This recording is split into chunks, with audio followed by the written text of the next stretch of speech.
All right, last time we were looking at the expression, the limit of f of x as x goes to a equals L.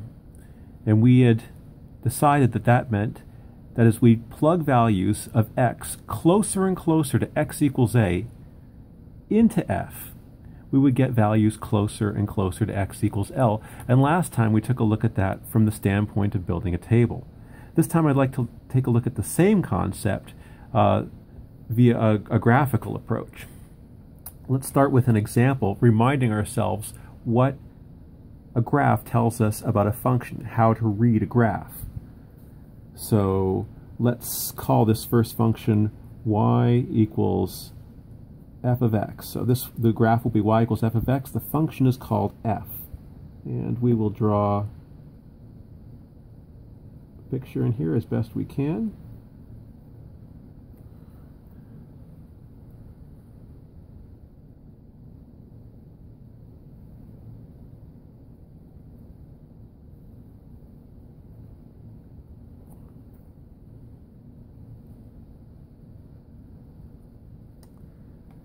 So what I've drawn here is a straight line, horizontal line, crossing at height 2, all the way up to x equals 1, and then we sort of turn at 45 degrees and head downhill until we cross the x-axis at x equals 3 along a second line.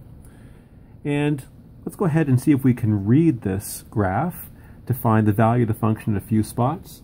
We can begin with x equals 0, f of 0. So here's our x value. So standing at x equals 0, we'll take a look at the y value of the curve there, and that's 2. X goes in, f of x is the y value. Y is f of x, and that's equal to 2. So there's the y value at x equals 0. So f of 0 equals 2 according to this picture. Let's try another one. Let's say x equals 1. F of 1 will go stand at x equals 1. We'll look straight up or straight down for the y value. And again, we see it up here at height 2. And let's pick yet a third value. Let's try x equals 3. So f of 3, we stand at x equals 3. We'll look up or down. In this case, we're standing right on top of the y value at height 0. Y equals 0. So f of 3 equals 0. So, in essence, this picture gives us all the information we could possibly want about this function. And it accomplishes more or less the same thing as a formula would. We could write a formula for this curve if we wanted, using a piecewise definition.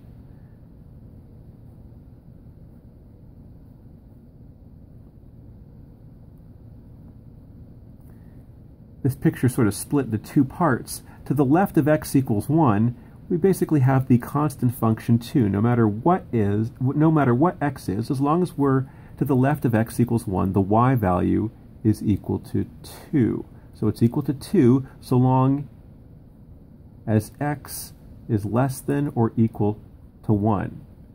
To the right of 1, we're on this straight line going downhill at slope 1. We can see it goes through the point 1, 2, and 3, 0. That has slope minus 1. And if you work out what its y-intercept is, 3, you can figure out right away that this line here is minus x plus 3 if x happens to be at least as big as 1. So we've stuck this straight line, y equals 2, to the left of x equals 1, together with this straight line, y equals negative x plus 3, to the right of x equals 1. Now, of course, to be able to answer what f of 0 and f of 1 and f of 3 are, we certainly don't need this formula up here. We have all the information we need just based on the curve. Let's take a look at another example which is a little bit more interesting from the standpoint of limits.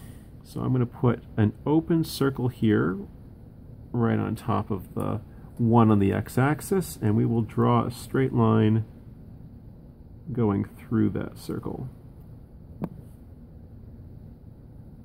Or as close to a straight line as I'm going to get. And let's see if we can go ahead and read this picture. Oh, I think I want to put a closed circle right here at the point 1, 2. Let's ask ourselves some questions about this graph, which we'll call this function g. So y equals g of x. Let's ask ourselves about g of 0.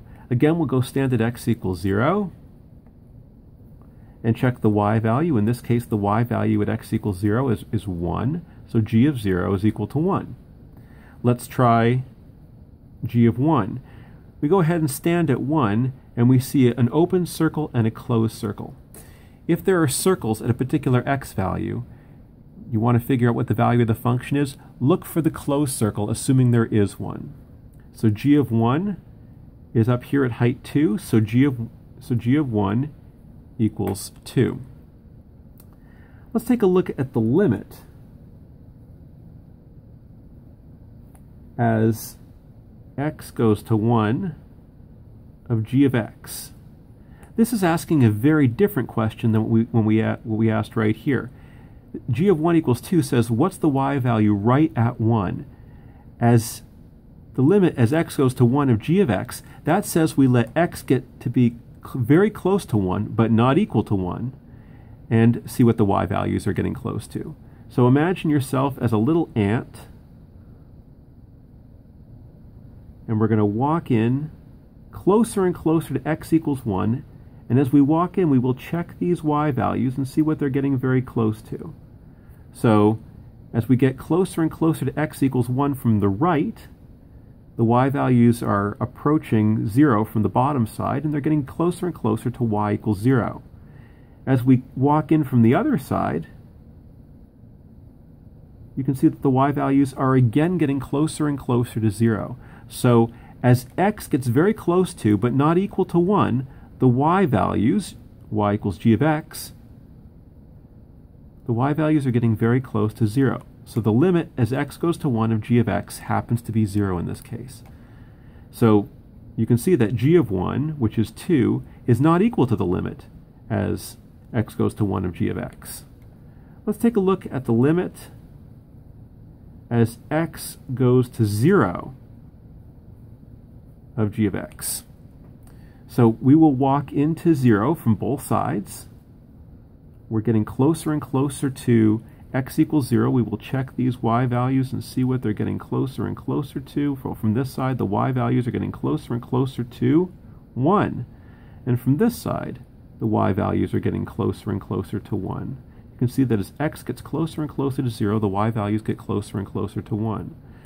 So the limit as x goes to 1 of g of x does not equal the value of g of 1, but the limit as x goes to 0 of g of x happens to equal g of 0. They both equal 1. Let's take a look at yet another example, this time even a little bit more complicated. So imagine we have a straight line here, an open circle at this point. Let's put a closed circle right here, and we will move along straight to here. I'm going to put an open circle right here, and let me stick a curve.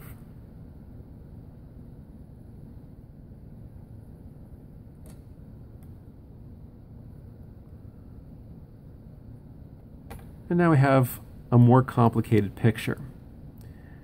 Let's ask ourselves a few questions about this. Let's call this function h.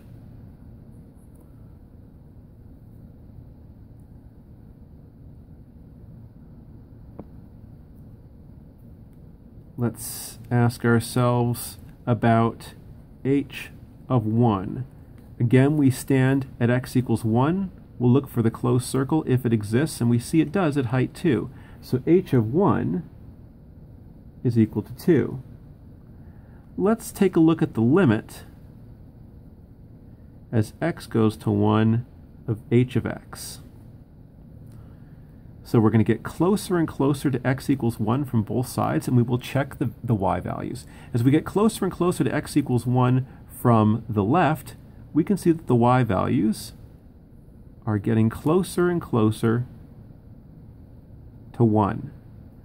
But as we approach 1 from the right, The y values, well, right there it's 2, right here it's 2, right here it's 2. So as we get closer and closer to 1 from the right, the y values are getting closer to 2. So from the left, they're getting closer to 1. From the right, they're getting closer to 2. The limit can't be more than one thing. So we say that this limit does not exist.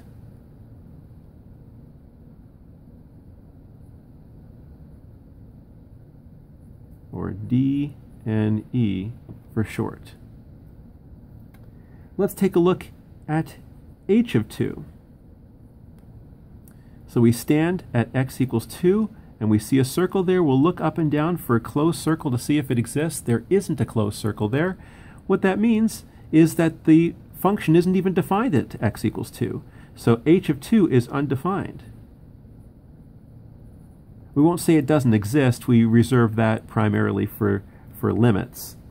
Let's take a look at the limit as x goes to 2 of h of x.